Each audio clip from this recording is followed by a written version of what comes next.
Salut! Suite de ma préparation et de mon aventure pour Saint-Jacques-de-Compostelle.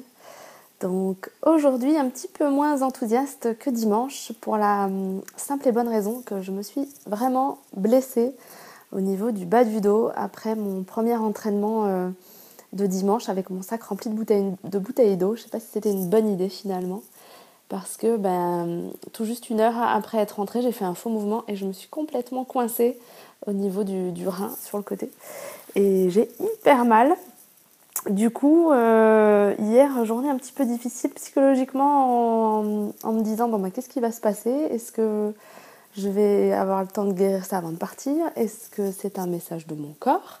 Parce que je crois profondément que le corps a une intelligence vraiment supérieure et vraiment méconnue et sous-estimée dans notre société moderne et nos cultures actuelles. Donc du coup, je me suis vraiment dit, est-ce que c'est pas mon corps qui est en train de me dire que c'est pas le moment et qu'il n'est pas prêt ? Voilà, j'ai pas la réponse. Je vais chez le kiné jeudi. Ça, c'est la réponse que j'ai trouvée et on va voir ce qui se passe. Du coup, hier, journée difficile. Ce matin, d'ailleurs, je me disais que j'étais passée par plusieurs étapes du deuil. Je ne sais pas si vous connaissez les travaux d'Elisabeth Kubler-Ross. C'est une psychiatre, psychologue d'origine suisse-américaine et qui a énormément travaillé sur la fin de vie et qui a modélisé tout simplement qu'il y a 5 phases par lesquelles passent tous les patients en fin de vie. Après, elles ne sont pas forcément dans cet ordre-là et puis on y passe plus ou moins de temps. Mais globalement, c'est quand même des phases. Et en fait, ça ne s'applique pas forcément uniquement au deuil d'une personne. Ça s'applique aussi au deuil, la perte d'un emploi, ça peut être un divorce.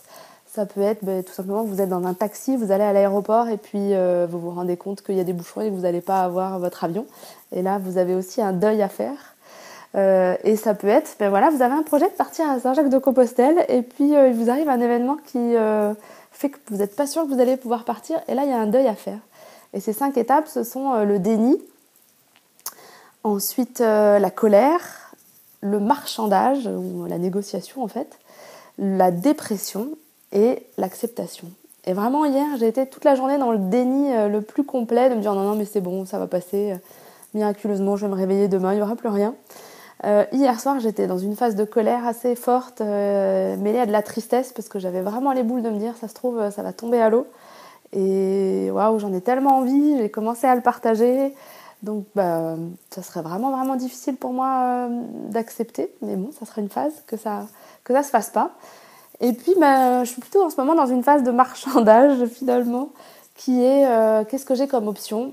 J'avais décidé de partir le 30 mars et en même temps, ça c'est mon impatience qui m'a fait caler cette date parce que j'ai décidé que j'avais envie de faire ça et je fonctionne assez au tout de suite, donc j'avais envie de partir très très vite. En même temps, c'est pas forcément juste. Peut-être que j'ai besoin de décaler la date et de m'entraîner un peu plus. Donc ça, c'est une option de partir une semaine, 2 semaines, un mois plus tard. L'autre option, c'est de ne pas faire tout le chemin potentiellement, de me dire est-ce que mon corps là aujourd'hui est prêt à vivre ça et d'accepter peut-être que je partirai 15 jours, 3 semaines, un mois et pas forcément 2 à 3 mois, ce que représente le projet global si je le fais en entier.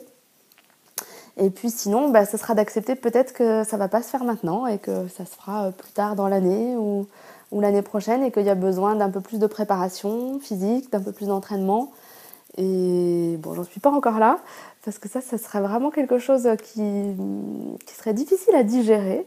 Et en même temps, si c'est ce que mon corps demande, eh bien, j'accepterai. Surtout que c'est un de mes objectifs. En fait, je referai une vidéo là-dessus sur pourquoi j'ai envie de partir à Saint-Jacques-de-Compostelle.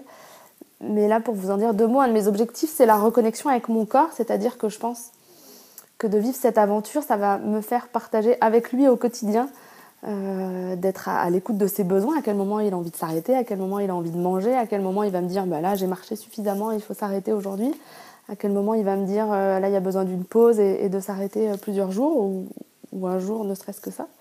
Et voilà, donc je pense que les amis qui ont fait Saint-Jacques et qui me disent que c'est symbolique ce chemin, c'est vraiment un chemin initiatique et que le chemin commence dès la préparation, je sais que là c'est ma première leçon, c'est lâcher le contrôle. Ça c'est sûr que ça va être un gros morceau, je pense que je vais expérimenter pendant Saint-Jacques, le fait qu'on ne contrôle pas tout ce qui nous arrive et qu'on est obligé de faire avec certains événements. Et là, je dois lâcher le fait que je voulais contrôler ma date de départ. J'avais décidé que ce serait le 30 mars. Et puis, il y a cet événement qui fait que ça va peut-être peut-être pas être possible et que j'ai besoin de lâcher et de faire avec. Voilà les news du jour. Eh bien, je vous dis à bientôt et à suivre. Salut!